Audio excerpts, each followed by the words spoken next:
Who are you? I'm Tash. Who are you? My name's Anitra. I guess we're both Aussie of origin.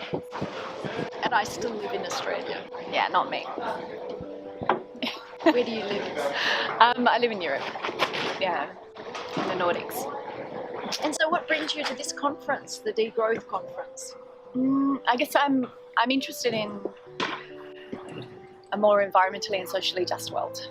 And I think a lot of people here are interested in that, and driven by a desire for being actively engaged in that, making that happen, and living that ourselves, but also in stopping the things that need stopping and starting the things that need starting. So I think this is a really good place to meet people who are doing that, who are thinking about that, but also who are making that happen. Have you been to other degrowth conferences? Yeah, I went to the one in Budapest. Yeah. No, I was there with you. Yeah, that's right. Yeah. Was that the first one you went to? That was the first one I went to. You've been to ones before? Yes, I'd been to a 2012 Degrowth conference in Montreal. In Montreal, how was that? It was great.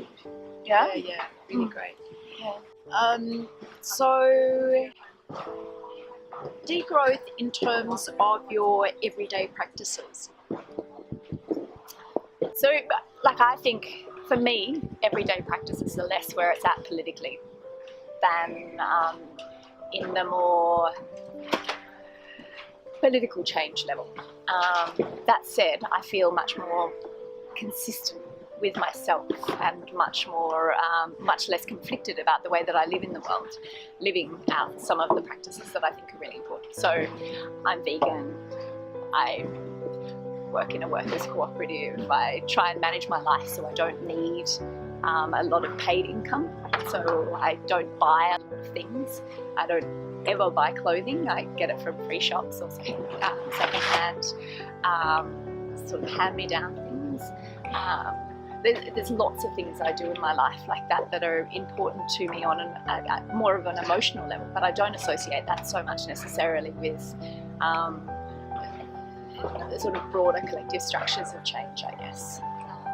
I think it's important in terms of the propaganda of the deed, in terms of being consistent between my political action and my beliefs, having some level of personal congruence with that.